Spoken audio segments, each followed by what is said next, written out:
നിങ്ങൾ destructive parenting എന്ന് പറയുന്ന ഒരു ടേം കേട്ടിട്ടുണ്ടോ? Hi there, this is doctor Aryadevi. നമ്മൾ ഡെയിലി ലൈഫിൽ നമ്മൾ പല കാര്യങ്ങൾ കൊണ്ട് ഡിസ്ട്രാക്റ്റഡ് ആയി പോകാറുണ്ട് അല്ലേ?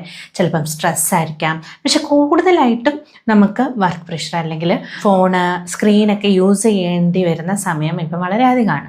അപ്പോൾ നമ്മൾ കുഞ്ഞുങ്ങളുടെ കൂടെ ഇരിക്കുന്ന സമയമാണെങ്കിൽ കൂടെ ചില സമയത്ത് ഒരു ഇമ്പോർട്ടൻറ്റ് മെസ്സേജ് വരികയാണ് അല്ലെങ്കിൽ ഒരു മെയിൽ വരികയാണ്. ഇത് നമുക്ക് ചെക്ക് ചെയ്യേണ്ടത് വളരെ അനിവാര്യമായിട്ടുള്ളൊരു കാര്യമായിരിക്കും. അപ്പോൾ ഒക്കേഷണലി നമ്മൾ ഡിസ്ട്രാക്റ്റഡ് ആയി പോവുക എന്ന് പറയുന്നത് നോർമലായിട്ടുള്ളൊരു കാര്യം തന്നെയാണ്. പക്ഷേ ഇവിടെ എന്താണ് പ്രധാനം എന്ന് വെച്ച് കഴിഞ്ഞാൽ, നമ്മൾ ആ ഒരു കാര്യം കഴിഞ്ഞതിന് ശേഷം നമ്മുടെ കുഞ്ഞിനോട് പ്രോപ്പറായിട്ട് റെസ്പോണ്ട് ചെയ്യാനായിട്ട് മറക്കരുത് എന്നുള്ളത് തന്നെയാണ്. അതായത് നമ്മൾ നമ്മുടെ കുഞ്ഞുങ്ങളുമായിട്ട് സ്പെൻഡ് ചെയ്യുന്ന സമയത്ത് കൂടെ ഒക്കേഷണലി ഇത്തരത്തിൽ ഡിസ്ട്രാക്ഷൻസ് വന്നാൽ കൂടെ നമ്മളും നമ്മുടെ കുഞ്ഞുങ്ങളുമായിട്ടുള്ള ബോണ്ടിങ്ങിനെ അതൊരു കാരണവശാലും എഫക്റ്റ് ചെയ്യാനായിട്ട് പാടില്ല എന്ന് സാരം. നമ്മുടെ കുഞ്ഞുങ്ങളുടെ എല്ലാ സ്റ്റേജിലും നമ്മളായിരിക്കും അവരുടെ ഒപ്പം ഉണ്ടാവുക അല്ലേ?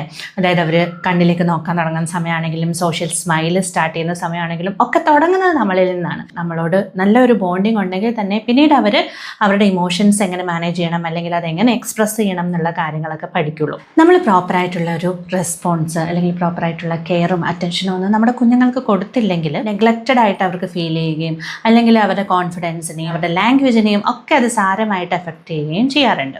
അപ്പോൾ ഇവിടെ നമ്മൾ എന്താ ചെയ്യേണ്ടതെന്ന് വെച്ച് കഴിഞ്ഞാൽ, നമ്മുടെ ഡെയിലി ലൈഫിൽ നമ്മുടെ കുഞ്ഞുങ്ങൾക്ക് വേണ്ടി മാത്രം, അവർക്ക് മാത്രം നമ്മൾ അറ്റൻഷൻ കൊടുക്കുന്ന ഒരു ടൈം നമ്മുടെ ലൈഫിൽ നമ്മൾ ഉണ്ടാക്കിയെടുക്കാനായിട്ട് നമ്മൾ വളരെയധികം ശ്രദ്ധിക്കണം.